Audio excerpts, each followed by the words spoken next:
Boa tarde a todos. Mais uma vez estamos aqui, agora à tarde, para darmos prosseguimento no nosso plano de treinamentos, né? Para quem ainda não me conhece, meu nome é Silvana, sou médica infectologista, faço parte da gerência de telesaúde,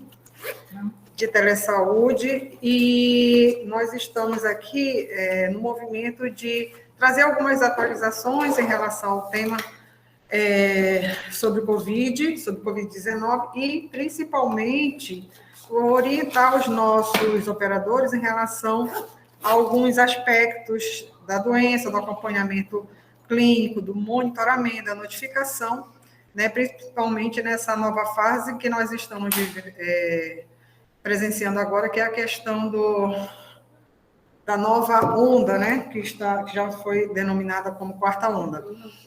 Tá? Então, o objetivo desse nosso treinamento não é dar uma aula de Covid, porque é um tema extenso, traz muitas informações, e essas informações elas são atualizadas a todo momento, tanto pela comunidade científica, quanto pelos governos, pelas instituições, e a gente precisa estar acompanhando isso diariamente. Então, é um tema muito extenso e a gente não vai nunca conseguir esgotar em 1 hora, 2 horas esse tema. Na verdade, o nosso objetivo é orientar os nossos profissionais quanto ao telemonitoramento dos casos suspeitos e confirmados de Covid-19. Só trazendo rapidamente essa lembrança de como tudo começou, né, quando o novo coronavírus foi descoberto, em dezembro de 2019, na cidade de Wuhan, província de Hubei, na China. Em seguida, em 11 de março de 2020, a OMS reconheceu a Covid-19 como uma pandemia. No Brasil, em 20 de março de 2020, foi declarada a transmissão comunitária da doença pelo coronavírus, né? Reconhecida a doença como uma doença de transmissão comunitária em todo o território nacional. E, a partir daí, a Secretaria de Vigilância e Saúde, do Ministério da Saúde, adaptou o sistema de vigilância de síndromes respiratórias agudas, orientando para a circulação simultânea do novo coronavírus, assim como o vírus da influenza e outros vírus respiratórios circulantes no país. Nós sabemos hoje que a Covid-19 é uma síndrome, uma síndrome que teve esse nome oficialmente publicado em 11 de fevereiro de 2020, cujo agente etiológico é o SARS-CoV-2, que é um coronavírus, é o 7º coronavírus a infectar seres humanos, da família Coronaviridae, né? E ele é considerado como um beta-coronavírus. Na verdade, por que ele recebe esse nome, né? O nome corona então, os coronavírus receberam o nome corona porque possuem partes em sua superfície externa que dão um visual parecido com uma coroa. Corona, em latim, significa coroa, e essa parte, né, que é bem específica do SARS-CoV-2, é chamada de spike protein, ou proteína espeto, que é justamente a proteína, né, a partícula do vírus que ele usa para infectar as nossas células. Então, ele se liga às células humanas através dessa proteína e ela se funde com a membrana através dos receptores da membrana celular do ser humano. E assim ela produz a infecção e começa a se multiplicar dentro do organismo. Todos os vírus têm essa característica de multiplicação. Eles começam a se multiplicar logo após a infecção, a penetração na célula humana, e a partir dessa multiplicação eles vão sofrendo mutações em seus códigos genéticos, gerando o que nós chamamos de novas variantes. É o que acontece, o que está acontecendo com o coronavírus, responsável pela Covid-19. As principais mutações que ocorrem são localizadas nessa proteína que se liga à célula, que é a proteína SCAI. E, de acordo com a característica desses vírus ou dessas variantes, a Organização Mundial de Saúde traz uma classificação, certo? Então, nós temos hoje, internacionalmente, conhecidas as classificações das variantes, a classificação das variantes segundo algumas características. Quais são as características? Se elas têm um maior poder de transmissibilidade, ou elas são mais virulentas do que outras, ou elas causam alterações clínicas da doença diferente de outras, ou ocorre uma diminuição da eficácia, elas provocam uma diminuição da eficácia de medidas de proteção e de prevenção, como distanciamento social, como as medidas adotadas de saúde pública, inclusive vacinação.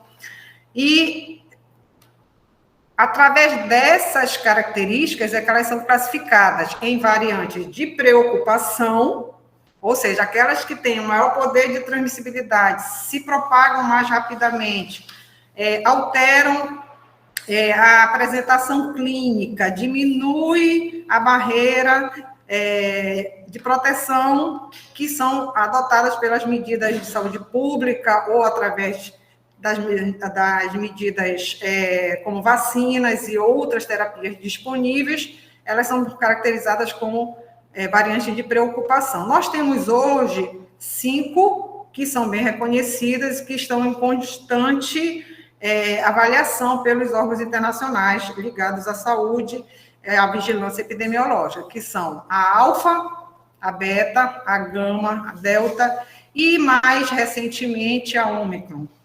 Certo? No caso, elas são reconhecidas como variantes de preocupação, mas hoje também existem outras variantes que estão em análise, que estão sendo acompanhadas, que são as variantes de interesse, né? Atualmente nós temos 2 na América Latina, e temos as variantes de monitoramento, que atualmente são 16, que estão em acompanhamento. É lógico que isso pode mudar de um momento para o outro. Uma variante que a gente não tinha um poder de transmissibilidade, ela estava localizada, estava restrita a determinadas áreas geográficas e passam a acometer mais pessoas, se distribuir mais rapidamente, né, através de países e continentes, ela pode passar de uma classificação de variante de interesse ou de monitoramento para uma variante de preocupação. Existe todo um estudo em cima disso, mas atualmente as de preocupação são essas 5 que eu falei para vocês. A OMS, ela tomou uma atitude de apelidar as variantes com as letras do alfabeto grego. Por quê? Porque antes estavam estigmatizando determinados países e continentes por conta do surgimento de variantes mais ou menos preocupantes. E aí ficava, a variante, vamos usar a nossa, né, que foi a variante gama, certo? Ela foi conhecida na época como a variante do Brasil, brasileiro, variante de Manaus. Dentro do próprio país, nós sofremos um certo preconceito. Todo mundo falava, né, e foi numa época que teve uma disseminação muito rápida dessa variante, com casos graves, muito graves, e todo mundo falava, variante de Manaus.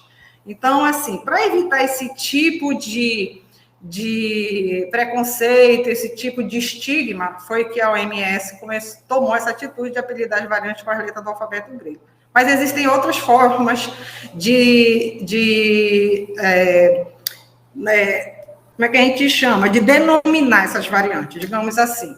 Elas são chamadas elas são rotuladas ou elas são classificadas através de combinações alfanuméricas, que a gente conhece como linhagem Pango, né? Um exemplo delas, por exemplo, a variante B1.617.1, que é a variante Kappa, ou da linhagem alfa, né? B1.1.7, que é a variante detectada pela primeira vez no Reino Unido. Então, são várias formas de classificação, mas mundialmente a gente tem conhecido realmente como as variantes chamadas ou denominadas pelo alfabeto grego. Nós temos agora, mais recentemente, desde novembro de 2021, uma nova variante, que é a variante Ômicron, que foi detectada pela primeira vez, né? Ela foi identificada na África do Sul durante a quarta onda de casos de Covid. E aí a OMS disparou um novo alerta sobre os novos riscos para a população mundial frente ao surgimento de novas estirpes virais do coronavírus pandêmico, mesmo entre os indivíduos vacinados. Ou seja, apesar da vacinação, a gente observou que as pessoas, mesmo tendo o esquema completo, estavam adoecendo, só que de uma forma mais branda, não mais com aquelas formas graves que a gente vinha acompanhando nas fases anteriores. O alto número de mutações que essa variante apresenta, que é em torno de 50, levou à preocupação quanto à potencial capacidade dessa nova variante em escapar dos alvos vacinais, certo? E ter uma elevada propriedade de disseminação. É lógico que isso ainda continua em estudo, ela está muito recente, ainda estamos aprendendo muita coisa sobre essa nova variante, e ela já tem subdivisões, já tem mais dois subtipos, digamos assim, certo? Então, ela sofre mutações com muita rapidez. E é por isso que as medidas de contenção, as medidas de prevenção, as medidas de bloqueio da circulação viral, como aquelas clássicas não farmacológicas que a gente já conhece, que são distanciamento físico, que são uso de máscara, enfim, e a própria vacinação, tendo uma cobertura boa, né? Isso faz com que essa circulação viral diminua, e com isso, logicamente, as mutações também diminuam, né? E a gente não tenha esse cenário que a gente está acompanhando atualmente. Essa variante já está em circulação em torno de 150 países, esses são dados atualizados em 24 de janeiro agora, e as características dela nós já conhecemos, né? Já estamos conhecendo, é provável que outras características venham a surgir, mas o que a gente já percebe com tudo que tem sido apresentado pela comunidade científica e pelos números que a gente tem visto, né? Que ela tem uma rápida disseminação, os sintomas delas são menos intensos, né? Existem alguns sintomas que são bem específicos dessa variante, que nas anteriores a gente não percebia tanto, e a gente vai falar mais lá na frente. Parece que ela é menos severa, causa infecções menos graves, porém nós temos que sempre chamar atenção para aquelas pessoas que têm fatores de risco e principalmente aquelas que não são vacinadas, que não foram vacinadas ou que não têm o seu esquema de vacinação completo. Então, a gente tem que ficar de olho, porque a gente sabe que ainda são populações que sofrem, independente das variantes, e que podem evoluir, sim, para as formas mais graves. A gente tem observado um número de internações cada vez mais crescente, porém, realmente, o número de casos graves, eles não são tão intensos, tão expressivos assim. As formas de transmissão são as mesmas para todas elas, né? Desde o vírus original até hoje, a gente sabe que as formas de transmissão são as mesmas, ou seja, através da saliva, do catarro, das gotículas que são expelidas pela boca através do espirro, da tosse, da fala, materiais que estão contaminados, como maçanetas, corrimões.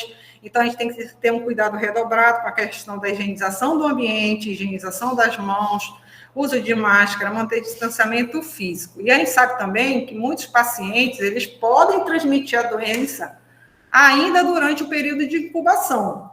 E existe aquelas pessoas que são portadoras assintomáticas, apesar de não desenvolverem sintomas ou os sintomas serem muito frustos, eles podem também estar transmitindo esse vírus de pessoa a pessoa.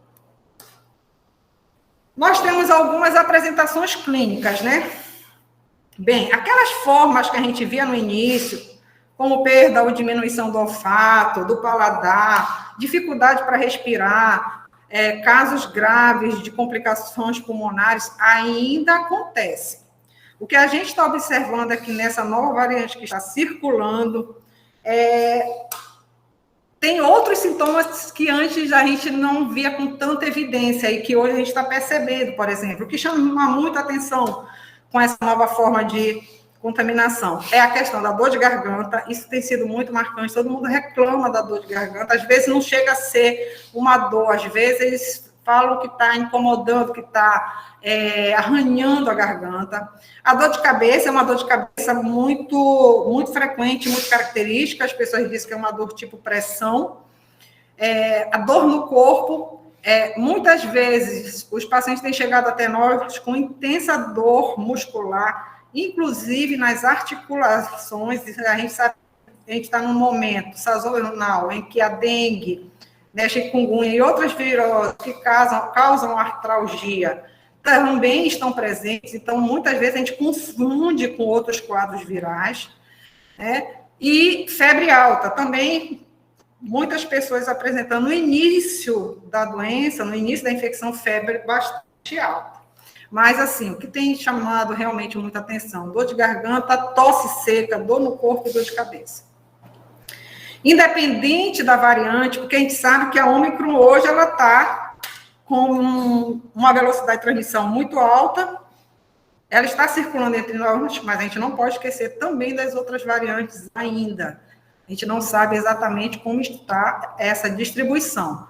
Por isso, independente da variante, qualquer sintoma gripal, ele deve ser notificado e monitorado. Aqui do lado direito eu trouxe um quadro ilustrativo mostrando os sintomas e, no caso da Covid, da gripe e do resfriado, como eles se comportam, tá? Para depois vocês darem uma olhada, essa apresentação vai ficar disponível para todos.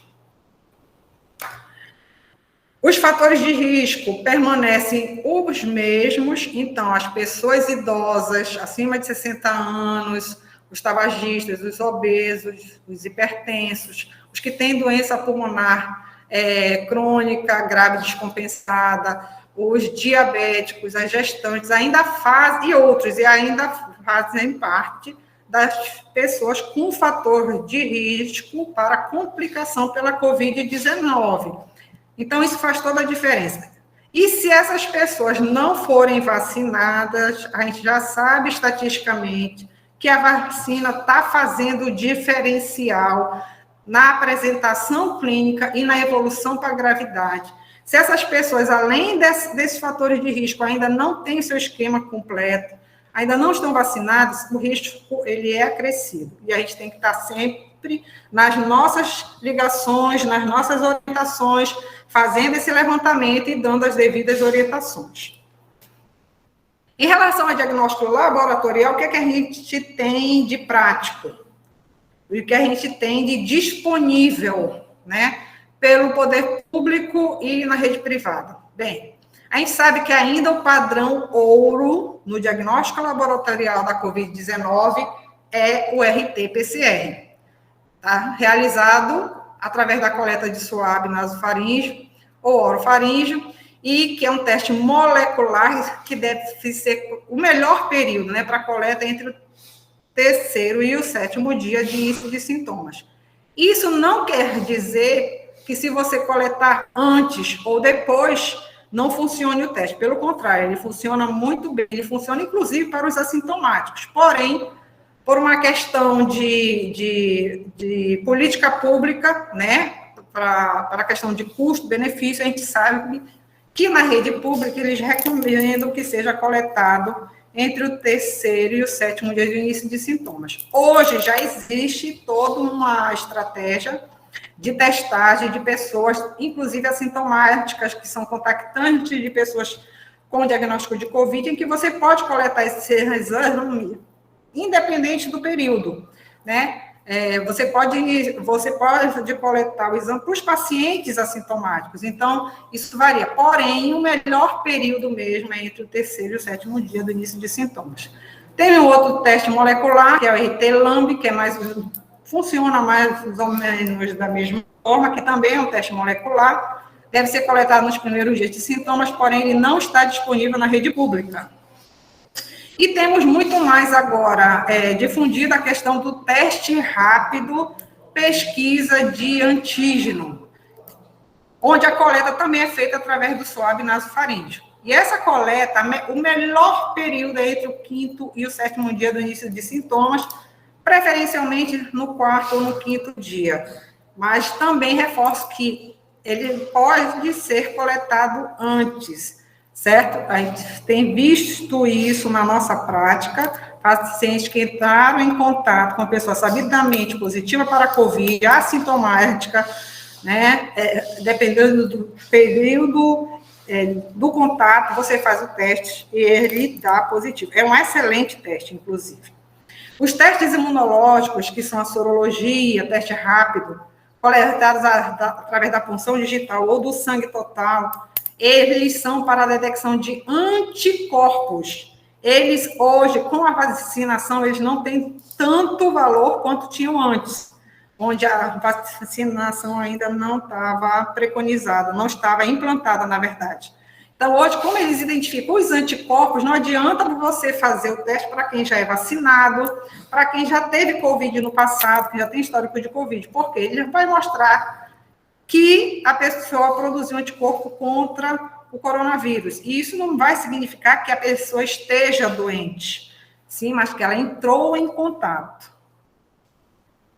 Para efeito de monitoramento, nós temos que ter bem claro na nossa cabeça as definições operacionais de caso suspeito, caso confirmado, contato próximo, contato domiciliar, para que a gente possa estar prestando a orientação devida durante as nossas abordagens no telesaúde.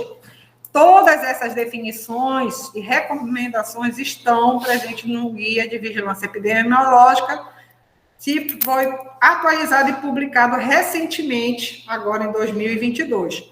E é nesse material que eu usei para continuar a nossa apresentação. Até porque ele nos norteia, são as nossas diretrizes para nós estarmos acompanhando esses casos do telesaúde. Então, para você definir um caso como suspeito de Covid-19, primeiro, o paciente tem que estar apresentando, no mínimo, 2 sinais ou sintomas de síndrome gripal. Quais são? Febre, mesmo que referida, calafrios, dor de garganta, dor de cabeça, tosse, coriza, distúrbios olfativos ou distúrbios gustativos. Se ele apresentar pelo menos 2 desses sinais e sintomas, ele é caracterizado, definido como síndrome gripal. E aí ele passa a ser um caso suspeito de Covid-19. Em crianças, além dos itens anteriores, a gente também vai levar em consideração obstrução nasal, na ausência de outro diagnóstico específico. Em idosos, a gente sempre tem que considerar os critérios específicos de agravamento, como síncope, confusão mental, sonolência, irritabilidade, inapetência. Então, o idoso sempre é uma caixinha de surpresa. Ele começa a gripar, daqui a pouco ele começa a rebaixar, começa a ficar confuso, começa a ficar tonto, então você tem que observar esses sinais de alerta.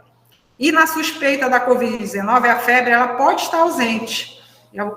Numa grande maioria dos casos, ela, inclusive, está ausente. E os sintomas gastrointestinais, como diarreia, eles podem estar presentes. Então, como a gente sabe que existem outras variantes também, não só a Ômicron, a gente tem que considerar todos esses sinais e sintomas.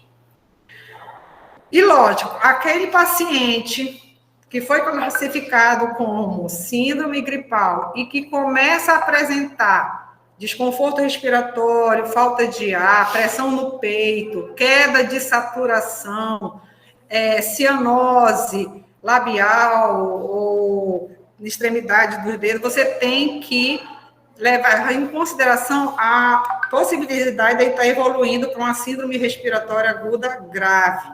E aí, se por um acaso você estiver monitorando um paciente desse e você observar esses sinais, você já tem que estar orientando o familiar, a pessoa que está mais próxima, ou o próprio paciente, se ele tiver condições de procurar um serviço de atendimento de urgência e emergência. E aí nós temos os critérios de diagnóstico, né, de Covid-19. Então, primeiro nós vimos os casos suspeitos, né, na primeira apresentação. agora a gente vai confirmar esse caso como Covid-19. Nós temos vários critérios hoje, porque nem todos os pacientes podem fazer teste, nem todos os pacientes têm acesso a uma tomografia, a um serviço particular. Então, para efeito de política pública, aumentando o acesso dessas pessoas e facilitando o diagnóstico, foi que o Ministério da Saúde instituiu esses critérios, certo? Então, existem os casos confirmados através do critério clínico, que é o caso de síndrome gripal ou síndrome respiratória aguda grave, associado à disfunção no olfato e no paladar, de forma aguda, né? E sem outra causa pregressa. A pessoa não tem nenhum problema de obstrução, nunca teve problema que alterasse o olfato e paladar. Ele está gripado e começa a evoluir com esses sintomas, você pode classificar ele como caso confirmado de Covid. E se ele, além desses sintomas, teve contato próximo ou contato domiciliar nos 14 dias anteriores ao aparecimento dos sinais e sintomas com caso confirmado de Covid-19, também você pode classificar como caso confirmado de Covid-19. Tem aqueles que são diagnosticados através do critério clínico e de imagem. É o caso de uma pessoa que tem síndrome gripal e que apresenta alterações tomográficas, né? Opacidade em vidro fosco, opacidade multifocal, sinal do aula reverso, que são alguns sinais que nós observamos na tomografia que são altamente sugestivas de infecção pelo SARS-CoV-2, Covid-19, na verdade. E tem os critérios laboratoriais. E aí eu queria que vocês prestassem um pouquinho atenção nisso, porque isso mudou na classificação dos casos confirmados por conta agora da vacinação. A gente se sabe que a vacinação, ela estimula a produção de anticorpos, né, que são indicativos de que aquela pessoa teve contato com ou vírus ou algumas proteínas produzidas através das vacinas relacionadas ao SARS-CoV-2. Então, para os indivíduos que não são vacinados, você pode lançar mão dos seguintes exames laboratoriais, que são padrão ouro, que nós já falamos, que é o RT-PCR, pode ser o RT-LAMP, que, volto a dizer, não tem no serviço público. Você pode também lançar mão do teste imunológico, que são os testes rápidos ou sorologia para pesquisa de anticorpo, porque se a gente considerar que aquela pessoa não é vacinada, se ela não tiver história epidemiológica de ter tido Covid no passado, a gente espera que ela não tenha anticorpo contra o vírus da Covid-19, coronavírus. Então, você pode até solicitar esse teste, apesar de que hoje ele, na prática, não está sendo muito utilizado. Mas é um recurso. O que você usa mesmo é o RT-PCR e a pesquisa de antígeno, certo? Que a pessoa com síndrome gripal, se ela tiver história epidemiológica, você vai fazer o teste rápido, pesquisa de antígeno através da coleta do SWAB ou o RT-PCR, e estes forem reagentes ou detectáveis, obviamente, você está diante de um caso confirmado de Covid-19. Para o indivíduo que é vacinado, você não usa o teste imunológico, sorologia ou teste rápido, pesquisa de anticorpo, porque se ele der positivo, se ele detectar a presença de IgM ou IgG e ele foi vacinado, né, supõe-se que foi por conta disso. Se ele é vacinado, você só pode fazer 2 tipos de testes para essa confirmação, que é o RT-PCR, padrão ouro, e a pesquisa de antígeno através da coleta do SWAB nasofaríngeo. Esses são os 2 testes indicados para as pessoas que foram vacinadas e que estão apresentando síndrome gripal. Para os pacientes assintomáticos, lembre, eles não têm sintomas. Geralmente, você vai fazer o teste se ele te referir que ele teve contato com uma pessoa sabidamente com diagnóstico de Covid. Como eu falei para vocês, apesar do paciente não apresentar sintomas, se ele for fortemente suspeito do ponto de vista epidemiológico, ele pode fazer, sim, o teste do RT-PCR, mesmo estando assintomático. E o teste pesquisa de antígeno, o teste rápido. Esses testes, eles são altamente sensíveis, né, e específicos também, e aí, se der o resultado reagente ou detectável, você está diante de um caso confirmado de Covid-19 em paciente assintomático. Partindo do princípio que essa pessoa é fortemente suspeita, ou já um caso confirmado de Covid-19, ele passa a ser monitorado. Vocês sabem que todo paciente com quadro de síndrome gripal e aqueles casos confirmados de Covid-19, eles têm que ser notificados e eles entram no sistema de notificação e, no nosso caso aqui, entra na nossa plataforma do Telesaúde para serem monitorados. Coisas importantes que a gente tem que avaliar e acompanhar. A questão do isolamento é uma delas, porque a pessoa que tem o vírus, que está com a doença e que está no período de transmissibilidade, ela tem que ser afastada dos demais, porque senão ela vai transmitir o vírus para outras pessoas. Então, isolamento nada mais é do que a separação desses indivíduos infectados dos não infectados durante aquele período de transmissão da doença. E é aí que você vai observar o período que ele deve respeitar este isolamento, né?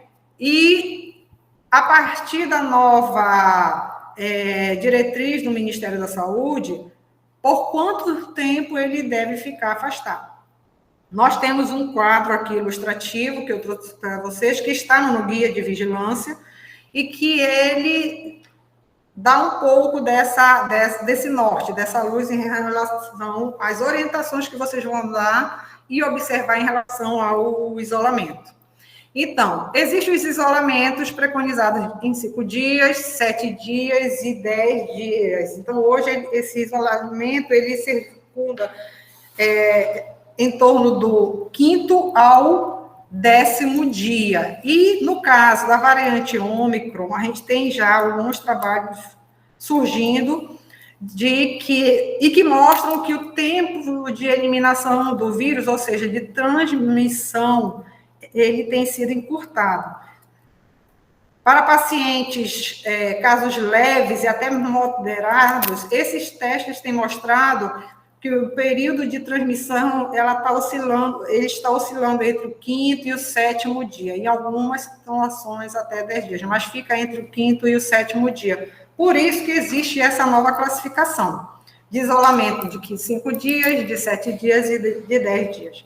E aí você vai avaliar a condição de saúde desse paciente, se ele fez o teste, qual foi o resultado e o período que ele deve se manter afastado e que ele já pode ser liberado para as suas atividades. Então, isolamento de 5 dias. O paciente que tem o diagnóstico confirmado de Covid-19, que está no 5º dia sem sintomas respiratórios, não tem febre e não está fazendo uso de antitérmicos, e está há pelo menos 24 horas sem febre, você vai liberar ele para o trabalho? Você vai liberar ele do isolamento? O que é que o protocolo, o que é que o guia diz? Para essas pessoas serem liberadas com 5 dias, você tem que ter um teste de RT-PCR ou um teste rápido de antígeno negativo. Certo? Se, por um acaso, mesmo ele estando assintomático, naquelas condições de saúde que estão descritas aqui em cima, mas o teste for positivo, né, provavelmente ele está ainda transmitindo. E aí você vai manter esse isolamento por 10 dias. Lembre que o isolamento, o objetivo do isolamento é proteger as pessoas que não adoeceram ainda. É evitar que essa pessoa transmita para os outros. No caso de isolamento indicado para 7 dias, se o paciente está sem sintomas, no 7º dia, não é necessário repetir esse teste, ele pode sair do isolamento. Só que ele vai manter as recomendações adicionais até o 10º dia, que daqui a pouco eu vou falar quais são essas recomendações. Tanto os de 5 dias quanto os de 7 dias, se eles saírem do isolamento, eles vão manter as recomendações adicionais, que nós vamos mostrar daqui a pouco, até o 10º dia. E aqueles que estão em isolamento de 10 dias, aqueles que estão com sintomas ainda, se no 7º dia você fizer o teste e der positivo, ele mantém o isolamento até 10 dias. Se com 7 dias ele estiver com resultado negativo, está assintomático, ele pode ser liberado com 7 dias. Se ele estiver sem sintoma algum, não é necessário retestar, tá? Só testa se a pessoa realmente estiver com sintomas. Isso é uma recomendação. Agora, se os serviços têm capacidade para ofertar essa retestagem, isso aí é uma outra história. Eu fiz aqui um esqueminha básico para vocês fixarem. Primeiro, contando o tempo de sintomas, tá? A gente fala assim, 7 dias a partir do início dos sintomas. Como é que a gente conta isso? Então, para você considerar o dia completo, gravem. Dia 0 é o dia que iniciou o sintoma dessa pessoa. Então, o primeiro dia vai ser o dia seguinte, ou seja, 24 horas após o dia 0, que é o dia que começou os sintomas. E por aí vai. E é assim que a gente começa a contar. Nos casos de pacientes assintomáticos, como é que é feita esta conta? É a partir do dia que o teste dele deu positivo, que ele fez o teste e deu positivo. Então, aí você começa a contar o período de afastamento dele, de isolamento. Aí eu fiz um esqueminha aqui embaixo, para ficar bem prático. Para o usuário, né, para o paciente sair do isolamento com 5 dias, ele tem que estar assintomático e o teste RT-PCR, ou teste rápido pesquisa de antígeno, tem que estar negativo. Para ele sair com 7 dias do isolamento, se ele estiver assintomático, ele não precisa retestar. Se ele estiver ainda sintomático, aí sim ele vai precisar retestar. E se esse teste for positivo, ele estende o isolamento até 10 dias. Para sair com 10 dias, não precisa teste, certo? 10 dias ele completa o período máximo de afastamento que é recomendado. Se ele ainda tiver com algum sintoma, é bom ele passar por uma avaliação médica. Lembre que vocês vão estar dando essa orientação por telefone, vocês não estão vendo o paciente. Então, considerando que esses testes estão escassos em alguns locais, então a priorização deve ser para os sintomas, tá bom? Se tiver teste, ótimo. Se não tiver, priorizem sempre o início dos sintomas. Aqui só relembrando, aí eu falei nas medidas adicionais, né? Quais são as medidas adicionais? O paciente foi liberado com 5 dias, mas ele mantém até 10 dias as medidas adicionais. O mesmo acontece para os de 7 dias e por aí vai. Então, quais são essas medidas? Usar máscara, sempre. Tanto em casa como em público. Evitar contato com pessoas de risco, que são os imunocomprometidos, aqueles que têm aqueles fatores de risco para agravamento, que nós já falamos no início, e deve também evitar locais com aglomerações de pessoas. Ele não deve frequentar, ele não pode frequentar locais onde ele não possa usar máscara durante todo o tempo, como restaurante, bares, etc. E, no caso de viagem, se ele estiver durante o período de isolamento, ele não pode viajar. Após esse período, ele é orientado a fazer o teste. que no caso pode ser o teste rápido, pesquisa de antígeno ou RT-PCR, certo? E ele só vai viajar se o resultado for negativo. E se eles tivessem sintomas, tá bom? Caso não seja possível realizar o teste, a orientação é para ele adiar essa viagem por pelo menos 10 dias a contar do início dos sintomas. Tudo vai girar em torno desses 10 dias. Observe bem esse prazo, porque ele foi encurtado. Antes eram 14 dias.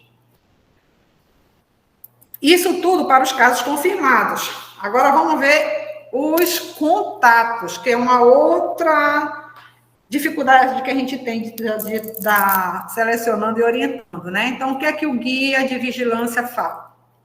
Qualquer pessoa que esteve em contato próximo a um caso confirmado de Covid durante o seu período de transmissão, ou seja, 48 horas antes, até os 10 dias após a data do início dos sinais e sintomas do caso confirmado, ou após a data da coleta do exame do caso confirmado. Então, se essa pessoa teve contato próximo com o caso confirmado, no período de transmissão desse caso confirmado, ele é definido ou considerado como contato.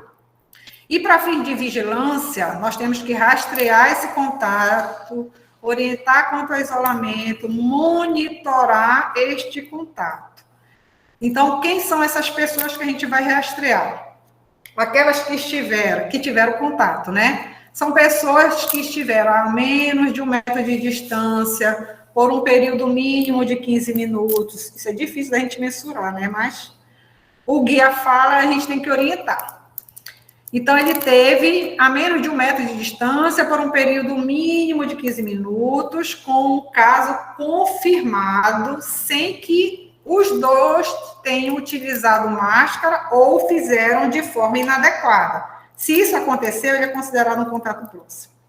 Se a pessoa teve contato físico, tipo, apertando a mão, foi, sei lá, para uma academia, foi para uma aula de jiu-jitsu, e descobriu que o seu pai estava com Covid, então ele é um contato próximo. Ou ele é um profissional de saúde que prestou assistência a um caso de Covid e não utilizou EPI ou fez de forma inadequada. Então, ele é um contato próximo. Ou ele é um contato domiciliar. Isso aí é mais próximo ainda, né? O contato domiciliar ou residente na mesma casa, no mesmo ambiente, e que teve contato com uma pessoa confirmada para Covid-19, ele é considerado como um contato próximo. E para esses contatos próximos, nós temos também algumas medidas para serem executadas. Nós temos que rastrear a história desses contatos e registrar esses contatos durante o nosso monitoramento a um caso confirmado.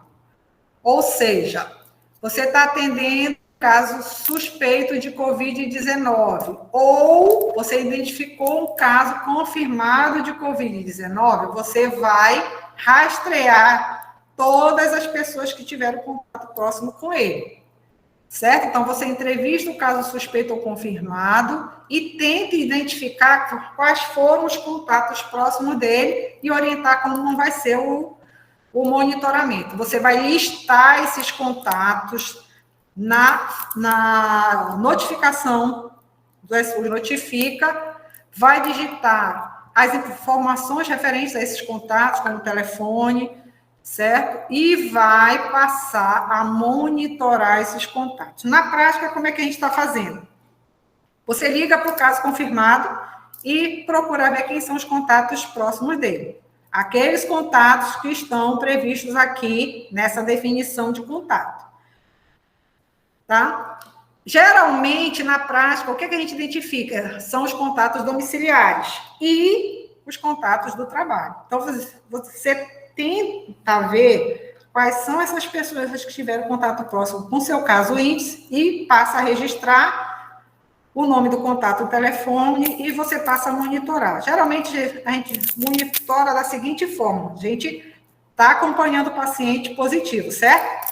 Aí você conversa e ele dá o nome da dona Joana, do seu João, e toda vez que você falar com esse caso confirmado, você pergunta sobre a dona Joana e o seu João, como é que eles estão. Se por um acaso eles começaram a apresentar algum sintoma ou fizeram o teste e deu positivo, aí ele passa de contato para caso suspeito ou confirmado. E aí você vai monitorar ele em separado. Eu não sei se eu deixei claro isso, mas a gente pode deixar depois para as discussões.